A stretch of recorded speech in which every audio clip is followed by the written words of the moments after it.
Oggi proseguiamo il discorso già aperto la volta scorsa, quindi mi limito a richiamare il punto in cui ero pervenuto sostanzialmente. Parlavamo delle grandi domande che Dante si fa nella monarchia e abbiamo già sviluppato uno di questi aspetti, il primo, cioè la domanda sulla importanza che ha, o che agli occhi di Dante aveva, il potere universale dell'imperatore, no?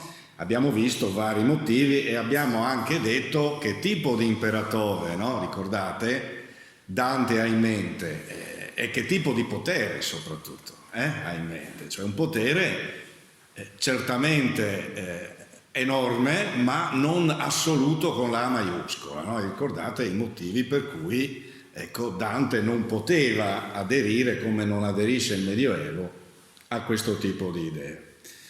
Questa sera continuiamo con gli altri due punti importanti della monarchia. La monarchia è un testo molto ampio, molto vasto, complesso, però io mi limito a individuare alcuni punti fondamentali che sono quelli che poi ci interessano per mettere a fuoco, nel modo migliore, il pensiero dantesco. La seconda domanda che si fa Dante, il secondo punto, riguarda la legittimità dell'impero romano. Ossia Dante si chiede, ma Roma ha, deciso in modo legittimo di attribuirsi la dignità imperiale? Oppure si è trattato semplicemente di un atto di forza, di una supremazia dovuta alla forza militare di Roma e quindi non a un disegno diverso? Dante è convinto, come molti erano convinti al suo tempo, che l'impero romano in realtà si inseriva in un disegno della provvidenza. Ossia, è più esattamente nel momento in cui voi sapete che la nascita di Cristo coincide con l'impero di Augusto, no? Ecco, qui Dante dice la nascita di Cristo all'interno di un ordinamento già imperiale all'epoca di Augusto era in realtà, o meglio, è in realtà un disegno della provvidenza, no? L'incarnazione di Cristo, che avviene ai tempi dell'imperatore Augusto, scrive così, si inserisce nel quadro di un disegno provvidenziale, quindi l'ordinamento imperiale romano dà inizio in realtà a una nuova storia dell'uomo, una nuova storia umana legata all'incarnazione di Cristo. Questo fatto di per sé, secondo Dante, è una forma di legittimazione, ossia il riconoscimento divino, cito, di un sistema ideale di governo del mondo. Ossia, Dante dice, questo fatto storico è anche interpretabile alla luce di un giudizio su una forma di governo del mondo, una forma quindi imperiale, universale di governo del mondo. Quindi una legittimazione duplice, non tanto da un punto di vista storico soltanto, per Roma, no?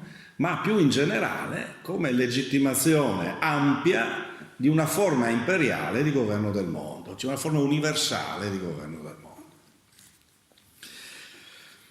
La terza questione, che è quella più importante forse, non è che è più importante, è più intrigante, riguarda lo spinoso problema della derivazione del potere imperiale. Da dove deriva il potere imperiale e soprattutto che rapporto c'è con la suprema autorità spirituale, il Papa? Era questa, lo abbiamo visto l'altra volta, una questione dibattuta, no? Abbiamo detto, Dante vive in un tempo di grandi controversie, di contrapposizioni, di conflitti su questo problema. Chi è più importante? È il Papa o l'imperatore? Ma l'imperatore dipende dal Papa? O viceversa addirittura, no? Ecco, quindi c'erano situazioni radicalizzate, in un senso e nell'altro. La posizione di Dante sul punto è molto chiara e conduce, vedremo poi, ad una duplicità dei poteri. Abbiamo visto l'altra volta che Dante è un convinto sostenitore dell'autonomia della politica. L'autonomia della città dell'uomo è un concetto irrinunciabile.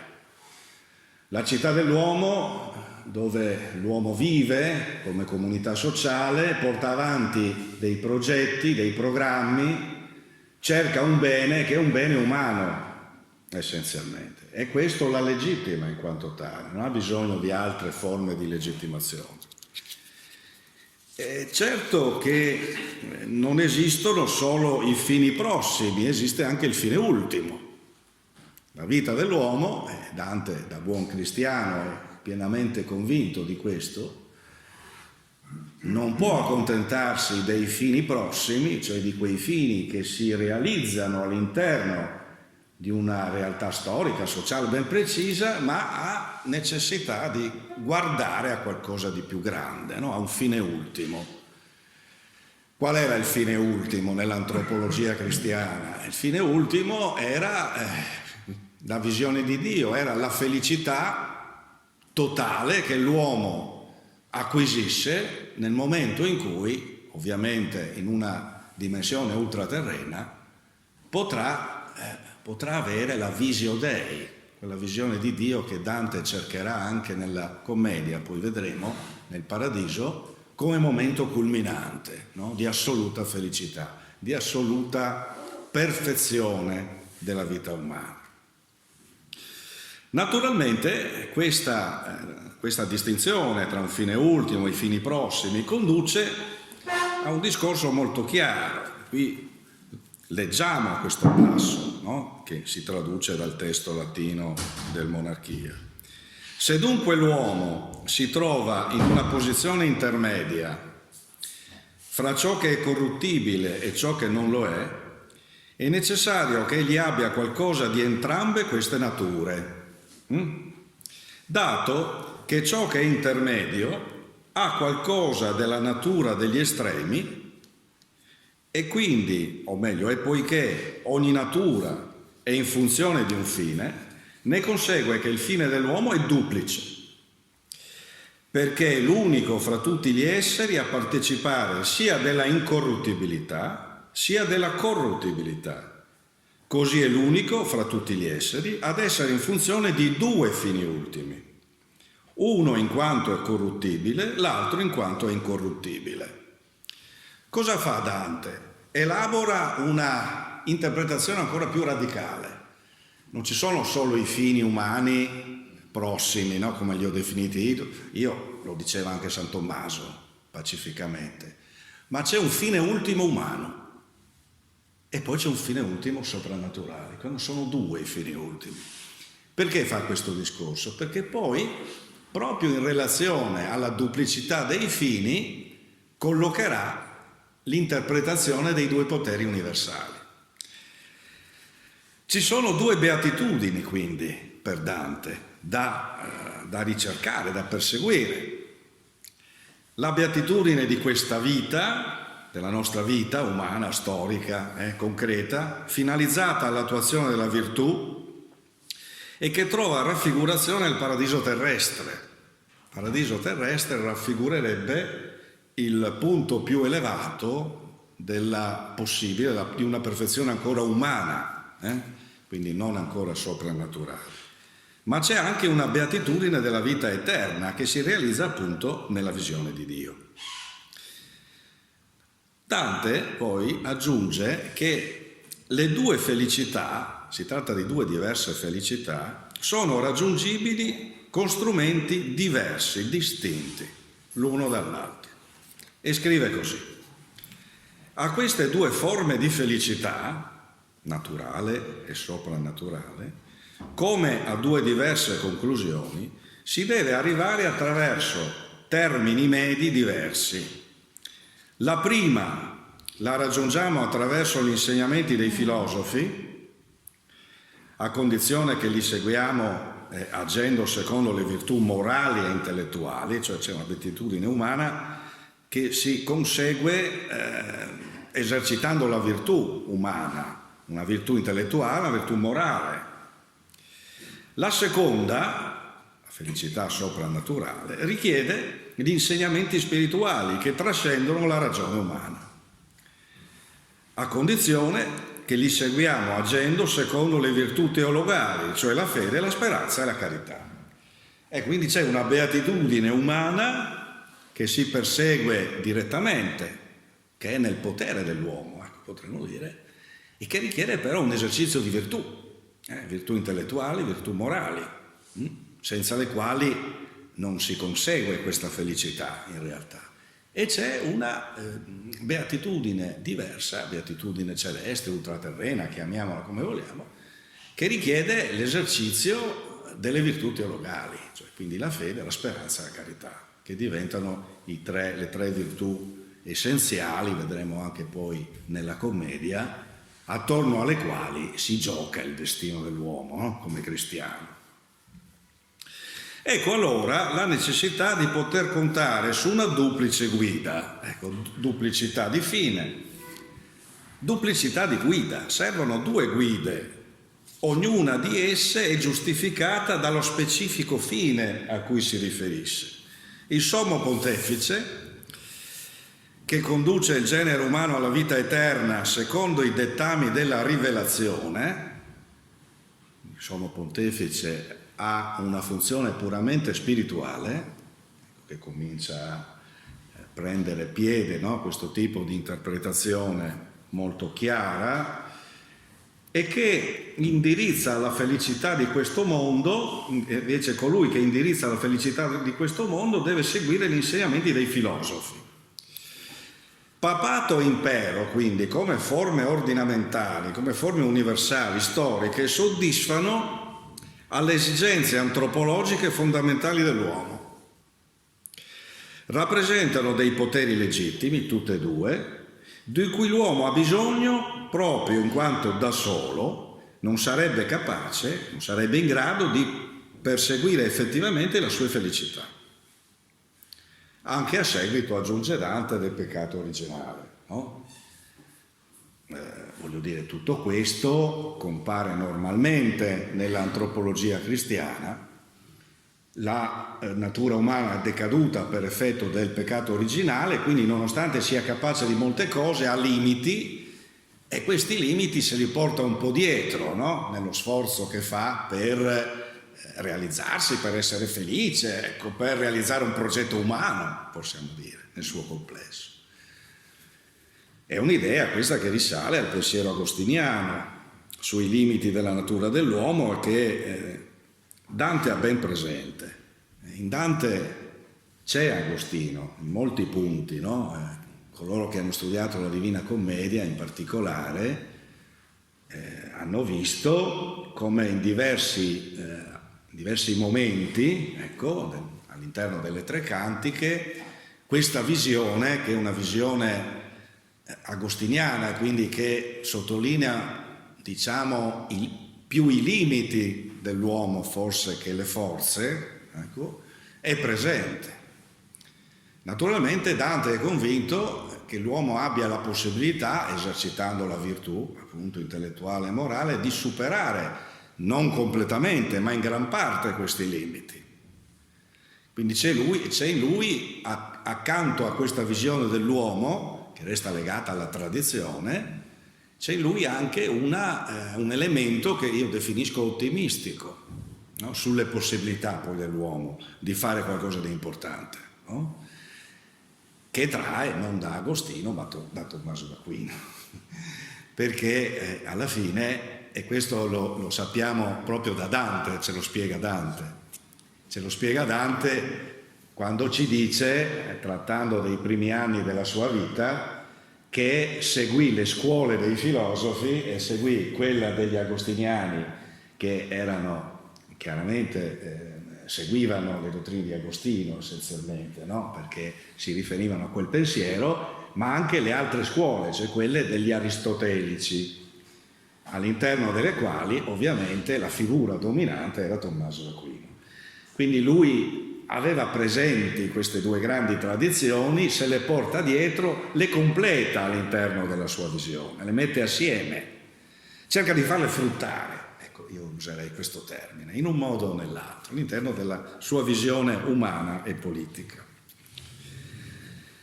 La vita del genere umano quindi ha bisogno del concorso dei due poteri universali. La figura di Dante è quella delle due luci, dei duo luminaria, no? Delle due luci che devono in qualche modo illuminare la vita dell'uomo, accompagnare il suo percorso verso la realizzazione terrena, ma anche il compimento ultraterreno. E queste luci sono tutte e due importanti, hanno la stessa forza. Perché lo dico? Perché l'immagine tradizionale utilizzata dai cosiddetti curialisti, di cui vi parlavo l'altra volta, cioè dei sostenitori del potere del Papa, puntavano sull'idea del Sole e della Luna, no? Dove chiaramente il Sole era il Papa e la Luna, che riceveva la luce, era l'imperatore. Quindi facendo questo dicevano chiaramente che è il Papa il potere essenziale, il potere più grande, supremo, no? Dante dice no, ci sono due luci, duo luminaria, due. E queste due luci hanno la stessa forza, la stessa importanza, non una più dell'altra. Sono semmai, come vedremo, complementari. Ecco allora il problema del tempo di Dante. Se quindi i due poteri, in qualche modo, lo abbiamo visto, potevano ritenersi entrambi fondati da Dio, potere imperiale, abbiamo visto, fondato da Dio perché inserito in un progetto provvidenziale, lo abbiamo visto prima nel secondo argomento, il secondo punto, il potere del Papa ugualmente fondato da Dio, ecco, attraverso il vicariato di Cristo. Se tutti e due, ecco, sono fondati da Dio, quindi non è che uno è fondato e l'altro no, come mettere assieme, cioè come realizzare un rapporto equilibrato tra questi due poteri? E Dante qui fa un'analisi molto ampia, non posso soffermarmi perché parla di tutti i grandi argomenti, l'altra volta ve li accennavo un attimo, appunto del Sole e della Luna abbiamo detto, dell'argomento delle chiavi, delle due spade, ma soprattutto la donazione di Costantino, ricordate, no? La volta scorsa ve ne ho parlato, come atto che avrebbe in qualche modo fatto pensare che il Papa il vero potere universale per il semplice fatto che attribuì un potere temporale dando appunto un pezzo di terra, no? Ecco, in questo. Ma la donazione di Costantino si diceva un falso storico, no? Ai tempi di Dante era convinto che era un falso storico, ma molti lo ritenevano legittimo, questo documento, questo atto, no? Attraverso il quale appunto era stato consegnato un territorio dal quale poi nasce lo Stato della Chiesa nel tempo, no? Nasce da lì, da questa concessione, no? Ma se tutti e due appunto questi poteri sono fondati da Dio, hanno quindi un fondamento sicuro, teologico, si può dire che la Chiesa venga prima dell'impero o viceversa? Qui Dante dice assolutamente no. Se vogliamo dovremmo dire che l'impero è storicamente più antico della Chiesa, viene prima. E in vari luoghi della Sacra Scrittura, aggiunge Dante, si ha la prova che sia Cristo che gli Apostoli hanno riconosciuto l'istituzione legittima, hanno riconosciuto l'impero. Famoso passo che tutti conoscono, date a Cesare quel che è di Cesare, a Dio quel che è di Dio, evidenzia che già Cristo ha riconosciuto, ecco, la legittimità del potere imperiale, no? Ma poi la Chiesa non ha mai ricevuto, aggiunge Dante, non ha mai ricevuto né dalla legge divina né dalla legge naturale il potere di attribuire l'autorità imperiale. Non esiste un documento legislativo, ma neanche il diritto naturale prevede che la Chiesa abbia il potere di attribuire il potere imperiale, no? E quindi questo cosa dimostra? Dimostra che il potere temporale è autonomo in se stesso e fondato in se stesso. E quindi non è la Chiesa il fondamento di questo o la forza politica che attribuisce il potere all'imperatore, no? La conseguenza quindi è pacifica. Dante dice: l'autorità imperiale fonda direttamente in Dio il suo potere, quindi è fondata da Dio, e pienamente risponde a quell'autonomia del fine ultimo terreno, e Dante aggiunge la beatitudine di questa vita, che sopra abbiamo detto, no? Quindi c'è una beatitudine in questa vita che deve essere realizzata tramite l'impero, cioè tramite l'ordinamento temporale umano, storico, no? Quale esso sia. Quanto poi ai rapporti, altra questione spinosissima tra le due autorità universali, bisogna sempre tenere conto, dice Dante, del fine, cioè del fine perseguito. Se si può dire, anche questo va letto perché è più chiaro leggerlo, se si può dire che l'imperatore è soggetto al Papa, cioè dice Dante, in un certo senso si può dire che l'imperatore è soggetto al Papa. In che modo? Perché la felicità mortale e aggiunge questo termine latino quodam modo, cioè in qualche modo, in un certo senso, no? Cioè dice cosa? La felicità mortale è in un certo senso, in qualche modo ordinata alla felicità immortale. E comunque da ciò consegue una speciale, la chiama così, riverenza, che l'imperatore deve al Papa, simile a quella, dice Dante, che un figlio primogenito deve al padre. Ossia, c'è una superiorità morale, mettiamola così, in un certo senso, per cui l'imperatore deve riconoscere al Papa, o meglio deve attribuire al Papa una particolare riverenza, proprio perché la felicità ultraterrena, la felicità immortale che rientra, virgolette, nei compiti dell'autorità spirituale, cioè del Papa, è in un certo modo superiore. Questo è il ragionamento che Dante fa per in qualche modo trovare il modo di mettere assieme i due poteri, i due ordini, cercando di separarli sì, ma anche di accordarli. Dante non ha intenzione di, distinguere il potere della Chiesa e quello dell'impero radicalmente come due mondi separati.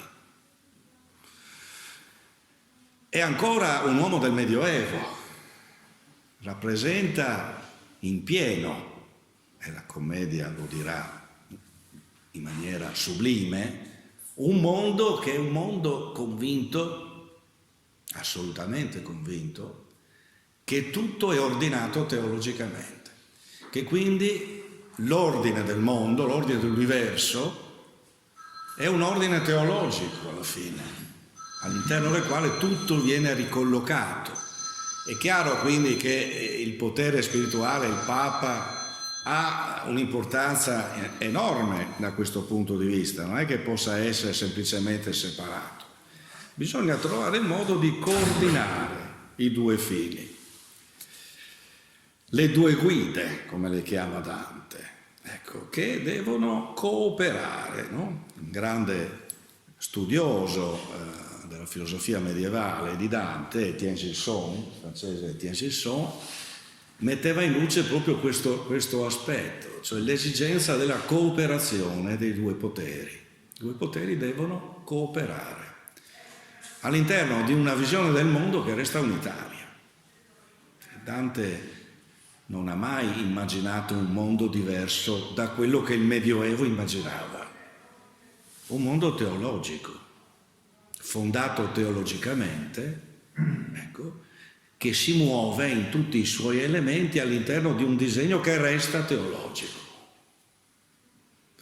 Questo è molto importante, è uno degli aspetti chiave della sensibilità del Medioevo. Quando si studia il Medioevo, no, da tanti punti di vista, culturale, ma anche politico, giuridico, le leggi, le norme, di cui mi sono occupato molto, se non hai ben chiaro questo discorso, cioè che tutto quello che viene detto presuppone un ordine teologico, non si capisce nulla. Nulla è chiaro. Perché tutto quello che viene detto, ecco, tutto quello che viene detto viene fatto con riferimento a questo principio, che è un principio divino del mondo, che tutto ordina, che tutto in qualche modo tiene assieme. C'è un concetto nella filosofia medievale del diritto molto, molto chiaro, che è il concetto di legge eterna. Cos'è la legge eterna? La legge eterna proviene da Sant'Agostino. Rappresenta proprio questo ordine di cui vi parlo, ossia è il piano divino del mondo, il piano provvidenziale del mondo, all'interno del quale tutto ha un suo posto, un suo luogo, un suo senso, un suo significato. Non c'è niente di insignificante. Una delle caratteristiche della cultura medievale è questa, che tutto ha senso, non c'è niente di insensato, tutto ha senso, all'interno di un ordine che può apparire parzialmente oscuro, sconosciuto all'uomo, per i limiti dell'uomo, ma ciò nonostante viene sempre presupposto come ordine fondamentale del mondo. La legge eterna. La legge eterna è questo quadro, no? Questo grande orizzonte all'interno del quale tutto si colloca, l'uomo, la storia, gli avvenimenti. La città di Dio di Sant'Agostino è l'inizio di tutto questo. La città di Dio di Sant'Agostino si comincia a vedere la città dell'uomo che si muove dentro questo grande ordine. Quando il Medioevo finirà, dal punto di vista politico e giuridico, guarda caso, coloro che studiano le leggi non faranno più riferimento alla legge eterna. Gli stessi giusnaturalisti del Cinquecento, cioè subito dopo, diciamo, la fine, del Medioevo storico, no? Come noi lo intendiamo, quando parlano di legge, parleranno di legge positiva dello Stato, di legge naturale, che però pensano di poter ricavare dalla propria ragione, direttamente dalla propria ragione umana, e di legge divina, cioè la rivelazione, cioè quello che Dio ci dice nelle scritture. Scompare la legge eterna, sparisce. E questo si fa notare appunto negli studi in materia, che è un indizio molto chiaro che è finito un mondo, che non c'è più quell'idea, no? Universalistica del mondo, non c'è più l'idea che tutto è fondato teologicamente, scompare, Dio diviene un'altra cosa, diviene qualcosa di esterno, diviene come sarà nelle filosofie di Cartesio, nelle filosofie del Seicento, ma anche poi nell'illuminismo successivo. Dio diventa una garanzia di quello che l'uomo pensa. Ecco, questo è il punto. Diventa una sorta di elemento al quale fare riferimento per dare garanzia e fondatezza a quello che si pensa noi. Cioè avviene l'opposto di quello che avveniva nel Medioevo. La ragione umana diventa lei misurante, no? Qui non so se ve l'ho detto l'altra volta, ma ve lo dico di nuovo eventualmente. Tommaso d'Aquino aveva detto una cosa molto importante: la ragione umana non è misurante, è misurata dalla realtà, ossia interpreta e studia la realtà senza la pretesa di determinarla lei, la realtà. Cioè l'idea di una ragione in cammino, ma di una ragione che è conscia dei suoi limiti. La ragione moderna sarà l'opposto, sarà una ragione che pretende di misurare il mondo, di dire il mondo è fatto così, perché lo dico io, perché la mia ragione lo dice, perché i miei assiomi matematici lo provano. È un mutamento complessivo del mondo. Questo lo dico per capire, quando ci si mette nel Medioevo, ecco, bisogna avere ben chiari questi elementi, anche quando si studiano gli autori del tempo, i filosofi, i politici, i teologi, e tutti si muovono dentro una visione della realtà e del mondo che non è la nostra. E quindi dobbiamo prima capirla, perché se non la comprendiamo non comprendiamo il loro pensiero, e dobbiamo anche capire laddove questa visione alla fine non possa dirci qualcosa di importante anche oggi, in un mondo che ha riscoperto certi concetti della classicità e che continua anche adesso a riscoprire l'esigenza di un certo tipo di tradizione, rivista, tutto quello che si vuole, ma che rappresenta un patrimonio perenne dell'umanità. La civiltà medievale va vista come un patrimonio perenne dell'umanità, nei suoi vizi, nei suoi limiti, ma anche nei suoi grandi pregi. Ecco, quindi il pensiero politico di Dante esposto nella monarchia, ecco, io lo definisco così di solito, è un grandioso affresco della concezione del mondo tipica in cui Dante vive, no? Alla fine. E questo grandioso affresco si completa proprio nella Divina Commedia. La Divina Commedia che è, certamente, è un'opera straordinaria dal punto di vista letterario. Abbiamo detto l'altra volta, è una delle opere più tradotte, credo che sia seconda o terza, tra le opere più tradotte al mondo. Dopo la Bibbia, non so. La seconda è il Piccolo Principe. Forse sarà subentrato, ma prima era sicuramente la Divina Commedia. E troviamo traduzioni nelle lingue più strane, nelle culture più diverse. Quindi è evidente che... Anche il friulano. Sì, certo. È evidente quindi che il pensiero di Dante è un pensiero universale, no? Ecco, nella commedia, tra le tante cose che ci sono, evidentemente, sulle quali ci sarebbe da dire non per anni e per decenni e per secoli, i dantisti scrivono da sempre, ci sono degli elementi, per quanto ci riguarda, di interesse politico, e su quelli che io vorrei un attimo soffermarmi per completare il mio discorso, o tentare di completarlo. Perché la Divina Commedia è sì un grande affresco del modo di pensare, ma è anche come ha detto un grande dantista, il Dotti, è anche un manifesto politico. Cioè, alla fine è un manifesto. E perché un manifesto politico? Perché Dante, attraverso la sua poesia, attraverso le sue immagini straordinarie, attraverso la sua arte, sviluppa molto chiaramente la sua concezione dello Stato, della politica, della città dell'uomo, come a me piace dire più esattamente, no? E la sviluppa utilizzando dove può personaggi, situazioni, che volta per volta evidenziano un aspetto di questa sua concezione. Ecco, io, il tempo è quello che è, però vorrei riferirmi velocemente, ad alcuni passi chiave della commedia per individuare gli aspetti che Dante mette in luce. E li troviamo subito, per la verità, perché già nell'inferno, nel canto primo dell'inferno famoso, no? Che descrive la selva oscura, le paure di Dante, eccetera, già troviamo un riferimento molto importante alla concezione politica di Dante, che è quella figura enigmatica del veltro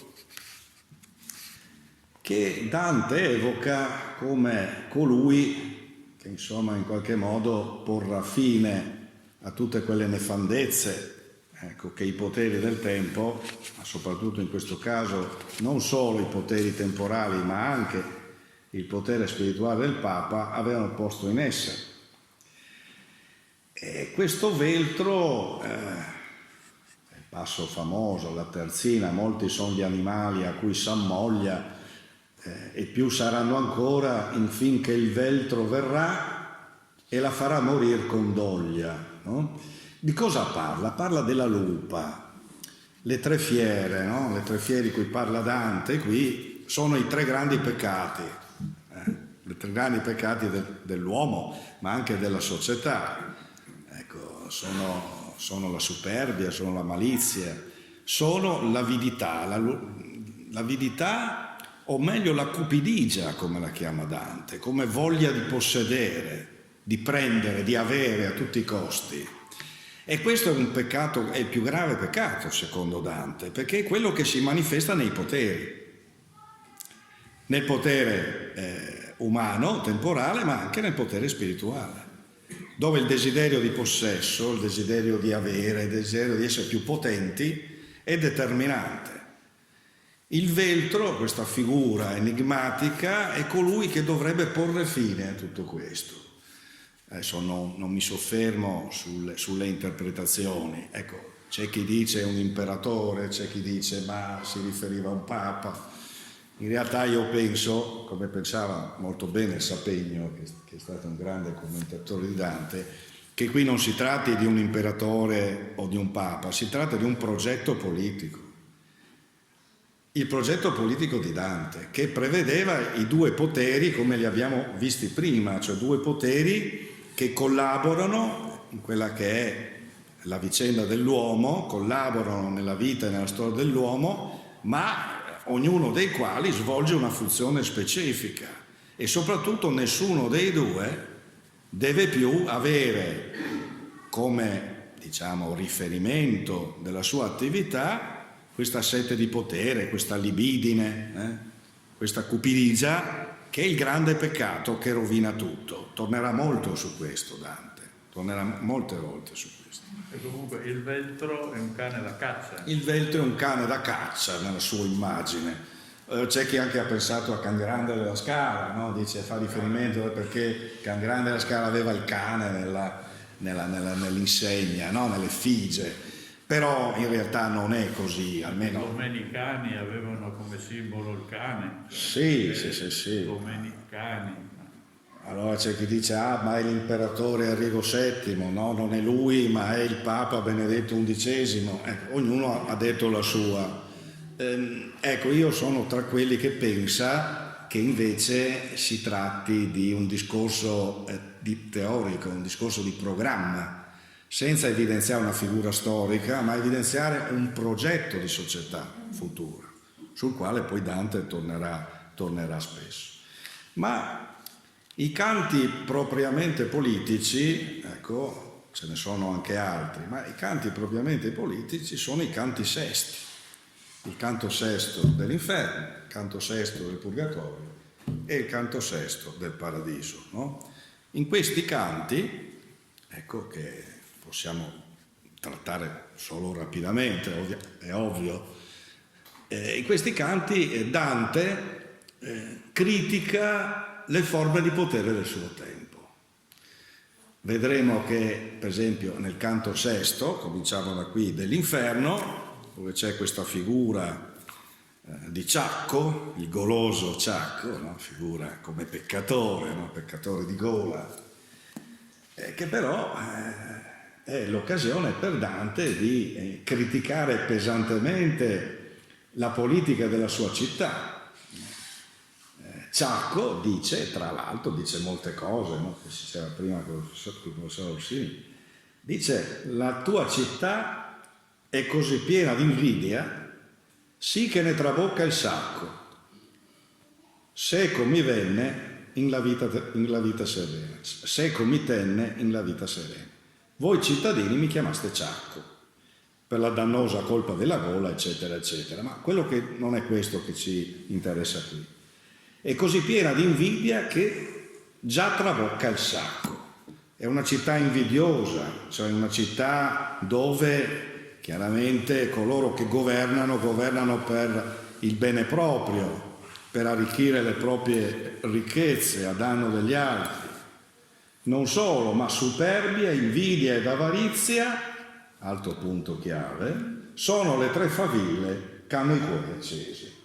Cioè, i tre grandi peccati: la superbia, l'invidia e l'avarizia. Quei tre grandi peccati che troviamo nelle tre fiere all'inizio della commedia, che tornano, vedete, no? Ecco, quindi Questo è una chiara condanna di un modo di fare che poi si unirà ad altre considerazioni che Dante farà, ecco, naturalmente, ma evidenzia come c'è una politica che non è una politica del bene comune, ma è una politica del bene proprio, del bene particolare, che è quella che ha rovinato la città di Firenze. Questo è un po' il discorso che Dante fa. Poi c'è un altro punto, sempre rimanendo all'inferno, tra i diversi, cerco di trattare solo alcuni che possano essere più interessanti, ed è proprio la condanna pesante del canto 19 dell'inferno, è la condanna pesante dei papi, perché lì nel 19 canto il canto inizia con proprio la condanna di Simon Mago, cioè dei simoniaci, cioè di coloro che hanno venduto le cariche ecclesiastiche, che quindi si arricchivano vendendo le cariche ecclesiastiche. Simon Mago è una figura degli Atti degli Apostoli, no? Perché la troviamo negli Atti degli Apostoli quando viene appunto individuato come il primo che comincia a fare mercato di cariche ecclesiastiche, no?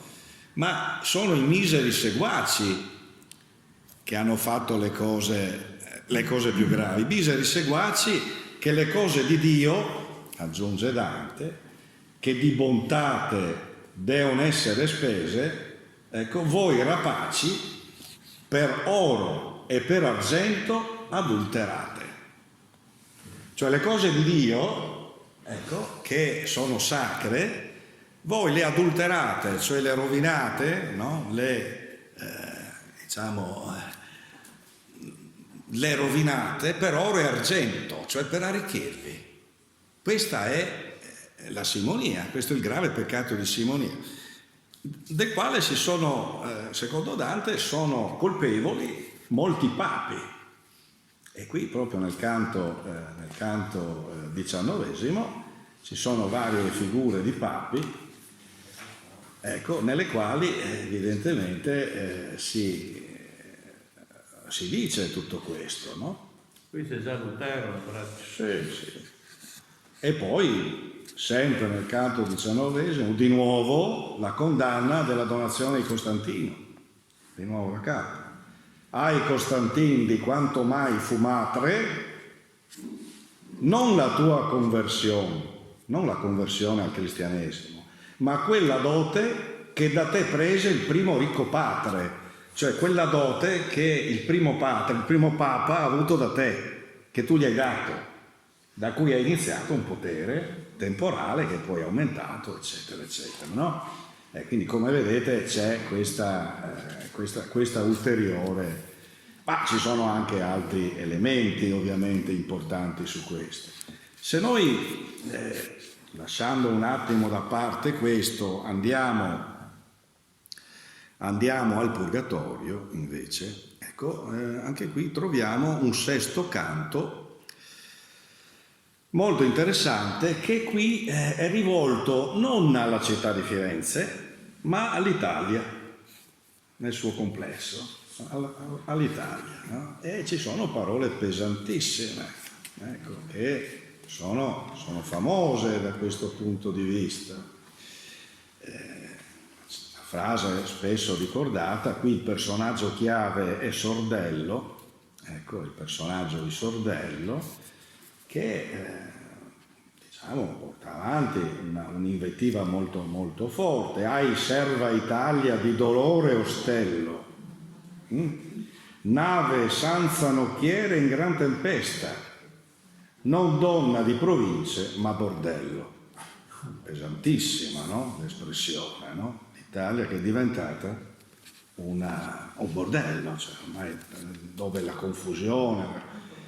E quindi e non solo, ma perché lo è diventata? Perché, questa è l'idea ovviamente di Dante, non si è consentito all'imperatore di assumere il potere che doveva assumere.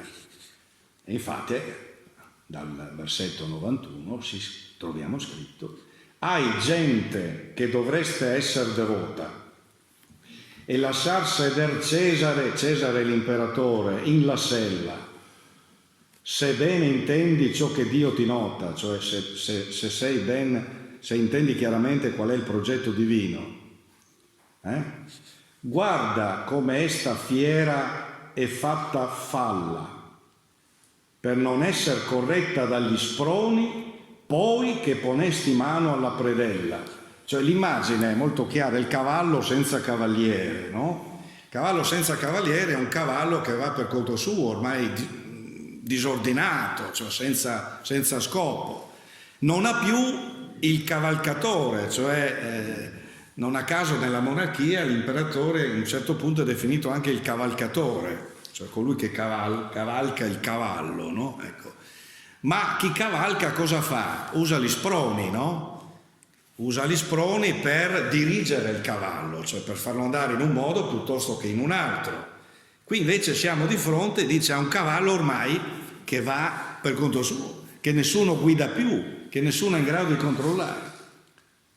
Perché? Qui è chiaro che è il Papa, il gente devota, è chiaro che fa riferimento al Papa, non ha voluto, ha impedito che l'imperatore assuma il potere che doveva assumere, no? Ecco, per dire che anche qua il discorso è molto chiaro. La sempre per rimanere al purgatorio, quindi omettendo altre cose, ma la commedia è una miniera, per cui c'è la condanna della monarchia francese. La condanna della monarchia francese, voi sapete che la monarchia francese, il famoso Filippo il Bello, ecco, cosa fece? A un certo punto ha avuto la meglio sul Papa, no? Lo schiaffo di Anagni, eccetera, quindi Bonifacio VIII che finisce imprigionato. E poi cosa succede? Succede che poco dopo qualche anno, il Papa è trasferito ad Avignone. Il papato viene trasferito ad Avignone e quindi cosa succede? Succede che diventa succube del potere del re di Francia. Questo è un'altra cosa che Dante non può tollerare. E qui nel canto 20, ecco, noi troviamo proprio un riferimento molto preciso quando il personaggio incontrato da Dante è quell'Ugo Capeto, che altri non è se non il capostipite dei Capetingi, quella dinastia che poi arriva a Bonifacio, arriva a Filippo il Bello, no? È lui il capostipite. E ovviamente il Ugo Capeto si pente di un certo tipo di politica che è stata fatta, si definisce radice di una mala pianta, si definisce come radice di una mala pianta, che in terra cristiana tutto aduggia, sì che buon frutto rado se ne schianta, cioè sì che è molto difficile che un buon frutto nasca dalla mala pianta, no? E poi ovviamente tutta una serie di riferimenti alla politica dei Capetingi che viene criticata, ecco, pesantemente, no? Attraverso le parole del suo capostipite. E qui Dante evidentemente fa la sua critica radicale di una monarchia che ormai vuol rimanere per conto suo, rifiuta i poteri universali, si colloca in maniera superba, ecco, nel fronte politico del tempo e pensa di poter dirigere nel bene e nel male non solo il potere temporale ma anche il Papa, perché il Papa diventa una sorta di vassallo, no? A un certo punto del potere del re di Francia. Parentesi, non riguarda tanto Dante in sé, ma è una riflessione sul mutamento dei tempi. Le monarchie nazionali erano ormai il nuovo protagonista. nel mondo europeo, cioè erano quelle realtà politiche che si andavano sviluppando, affermando in modo molto consistente e rappresentavano il presente e futuro ormai. Si andava verso un mondo, lo abbiamo detto l'altra volta, di assolutismi monarchici, no? Ecco, il re di Francia rappresenta questa forma. Ovviamente gli assolutismi monarchici non riconoscono più i poteri universali, ecco, li negano per principio, perché si ritengono autofondati. Il principio della legittimazione diretta del sovrano e poi varie questioni sulle quali non mi posso soffermare. Un riferimento interessante e rapido, sempre all'interno del Purgatorio, però qui siamo alla fine, siamo al 32esimo canto del Purgatorio, e Dante attraverso l'immagine del carro trionfale, immagina un carro trionfale che poi è il carro della Chiesa, e ne immagina la metamorfosi. Cioè immagina che il carro della Chiesa a un certo punto, per effetto del comportamento peccaminoso dei papi, ecco, nel tempo, si trasforma in che cosa? Si trasforma in un mostro addirittura, no? In un mostro terribile. E questo carro della Chiesa stesso, ecco, diventa il luogo dove avviene, ecco, l'incontro peccaminoso tra il re di Francia e il Papa. Guardate, l'altra volta vi dissi che c'è l'immagine della donna discinta, no? Che viene baciata dal gigante, la puttana e il gigante, no? Ecco, questa è proprio l'immagine, no? Che Dante dà nel 32esimo canto del Purgatorio, quando scrive che trasformato così l'edificio santo, cioè l'edificio santo, mise fuori teste per le parti sue, 3 sovra il temo e una in ciascun canto. Le prime erano cornute come bue, ma le 4 un solo corno avean per fronte. Simile mostro visto ancor non fue. Cioè il carro si trasforma in un mostro orribile, con testa e corna. Sicura, quasi rocca in altro monte, seder sovra esso una puttana solita, ma parve, con le ciglia intorno pronte, no? L'immagine della donna con le ciglia. E come perché non gli fosse tolta, vidi di costa a lei dritto un gigante, e baciavansi insieme alcuna volta. Ma perché l'occhio cupido e vagante a me rivolse, cioè la puttana assolta rivolge a Dante l'occhio cupido e vagante, no? Vedete l'immagine dantesca, no? Molto, ecco. A me rivolse, quel feroce drudo, cioè il gigante, la flagellò dal capo in fin le piante. Si mette a flagellarla, dal capo fino ai piedi, no? Ecco. Poi, di sospetto pieno e d'ira crudo, disciolse il mostro e trasse per la selva. A un certo punto il mostro viene disciolto dalle funi, dalle corde, e se ne va, scompare nella selva. Tanto che sol di lei mi fece scudo alla puttana e alla nova belva. Il carro scompare nella selva. Il canto successivo poi è interessante, non mi posso soffermare su quello, ma perché c'è di fronte allo smarrimento di Dante, che vede questa immagine terribile, che gli toglie ogni speranza, dice ormai non c'è più niente da fare, no? C'è la profezia di Beatrice. C'è la profezia di Beatrice che a un certo punto rassicura Dante, dice non temere, la bella donna, non la chiama così, non temere che vedrai che tutto questo sarà superato, perché il futuro dell'umanità è un futuro nel quale c'è ancora la speranza in una redenzione, in una purificazione che passerà attraverso la realizzazione di quel potere universale nuovo che Dante immagina, no? Il paradiso, vado verso la fine,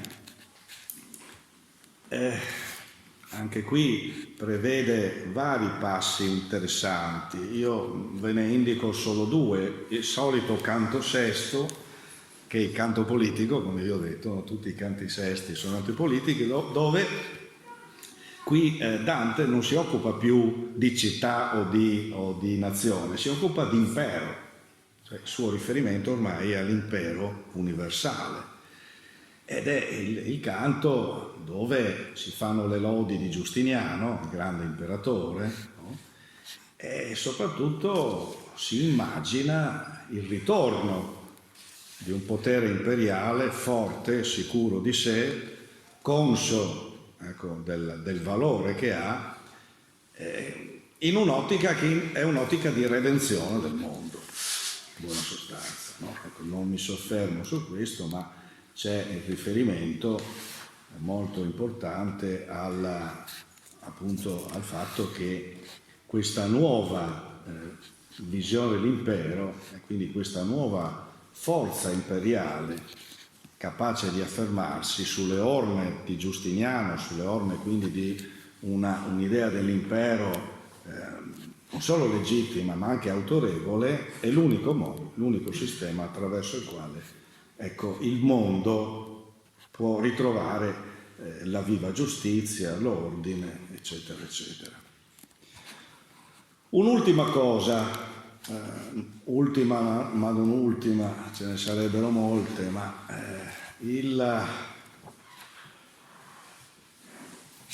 la denuncia di San Pietro. Quando nel canto 27esimo del Paradiso Dante trova San Pietro, ecco, improvvisamente, questo tutti i commentatori lo hanno visto come qualcosa di particolare, di strano, perché nel Paradiso a un certo punto l'atmosfera è eterea, raffinata, no? Sempre più spiritualizzata, no? Sempre più lontana, diciamo, dalla sensibilità umana, ma anche da quelli che sono i vizi umani, no? L'odio, il rancore. Troviamo invece un San Pietro particolarmente rancoroso, no? Che un po' stona, no? A un certo punto, ma Dante lo mette apposta perché chiaramente ha bisogno ancora una volta di dare addosso al Papa e al fatto che il potere papale ha travalicato i suoi fini. Ecco, questa invettiva che è veramente pesante, riferito al Papa, dice: quegli che usurpa in terra il luogo mio, che usurpa il luogo mio, San Pietro, dove io ho fondato la Chiesa, dove io ho dato inizio di fatto alla storia del papato, ma non solamente lo usurpa, ha fatto del cimitero mio, cioè dove io sono morto, della mia tomba, cloaca. Vedete la forza, la pesantezza dell'espressione. Ha fatto del cimitero mio cloaca. E poi aggiunge del sangue e della puzza. Cioè, vedete, aggiunge degli elementi molto forti anche da un punto di vista del colore, dell'effetto. Onde il perverso che cadde di quassù laggiù si placca. Cos'è? Riferimento al demonio. Il perverso che cadde, cioè che fu mandato nel fondo dell'inferno, ecco, vedendo questo, dice, si placa, cioè è contento, è felice, dice: guarda dove è finito il papato, no? Di quel color che per lo sole avverso nube dipinge da sera e da mane, vidio allora tutto il ciel cosperso, cioè vidi a un certo punto un colore nero, scuro, di fronte a me, che rende ancora più forte l'invettiva di San Pietro. E poi tutta una serie di riferimenti: non fu la sposa di Cristo allevata dal sangue mio, di Lin, di Cleto, sono tutti papi dei primi tempi, per essere ad acquisto d'oro usata. cioè la forza morale della Chiesa è stata usata in modo diverso, cioè è stata usata a forza d'oro, cioè ad acquisizione d'oro, cioè si è trasformata in un potere umano che guarda alla ricchezza. Ma invece la sposa di Cristo, ecco, non fu per nostra intenzione che a destra mano dei nostri successori parte sedesse, né che le chiavi che mi furono concesse divenissero segnacolo in vessillo che contro i battezzati combattesse. Cioè le chiavi, il segno del papato, sono diventate niente più che un vessillo su una bandiera che viene usata per le guerre, cioè per andare contro altri, quindi per qualcosa di completamente diverso da quello che dovrebbe essere o doveva essere in base al principio iniziale, cioè alla fondazione della Chiesa, tranne che San Pietro. E poi ci sono tutta una serie di altre cose sulle quali. Ma vorrei concludere con alcune considerazioni finali, ovviamente, che sono sostanzialmente queste. Ecco, attraverso la commedia, e tutti questi passi sono alcuni forse dei più importanti, ma non solo, che Dante utilizza, ecco, attraverso queste immagini, ecco, questi riferimenti, queste parole, questi schemi, Dante ha voluto riproporre con forza, e direi anche con una ispirazione grandissima, quasi profetica, la sua visione politica. Ecco perché, dicevo all'inizio, parlavo di manifesto politico, perché tale poi alla fine è il messaggio che Dante vuol dare, quella di un messaggio politico che sollecitava o tentava di sollecitare una riforma radicale delle istituzioni umane. Cercava di ottenere una sostanziale purificazione dei poteri universali, che andavano purificati e ricondotti alla loro origine, alla loro ispirazione, per essere ricondotti a quello che, ancora una volta, è il piano provvidenziale del mondo, di cui Dante è sempre convinto. Esiste un piano provvidenziale del mondo e esiste una filosofia della storia che proveniva dalla filosofia di Agostino, cioè la vita umana, la vita delle società umane non è fine a se stessa, ma indirizzata a un traguardo, va verso un traguardo, va verso un punto d'arrivo. E tutto questo è preordinato dalla divina provvidenza.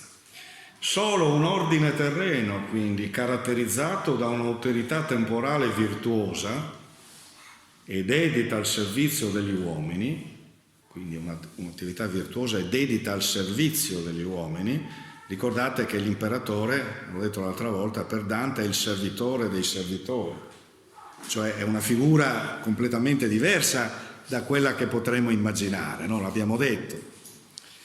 Ma anche da un'autorità spirituale coerente con i dettami della povertà evangelica, perché l'altro grande punto sul quale non ho il tempo di soffermarmi, mi sono occupato soprattutto negli ultimi 2 anni parecchio di questo, è proprio il problema della povertà evangelica, della forza che proveniva dal messaggio francescano, che doveva essere una forza modificante, doveva essere una forza in grado proprio di cambiare il potere temporale, il potere spirituale, l'uomo, ecco, nel suo intimo.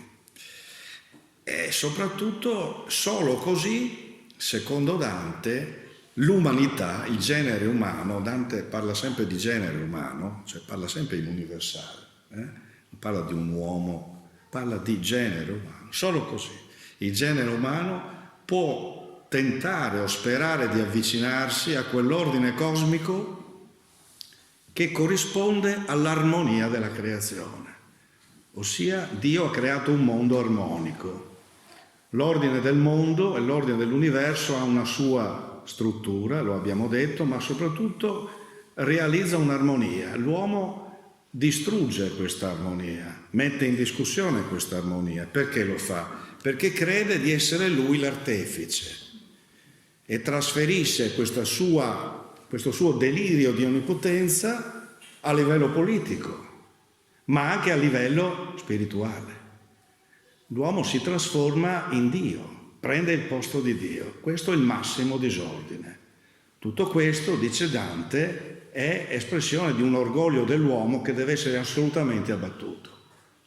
L'uomo deve recuperare la sua posizione, deve recuperare il suo posto nel mondo, la sua fiducia nel disegno della creazione, nell'ordine provvidenziale, e quindi deve muoversi in questa nuova atmosfera. Ecco, io mi fermerei qui, ci sarebbero tante cose, ma nei limiti di quello che si può dire. Bene, panorama sintetico ma anche molto ampio, molto articolato. C'è qualcuno che deve chiedere qualche cosa?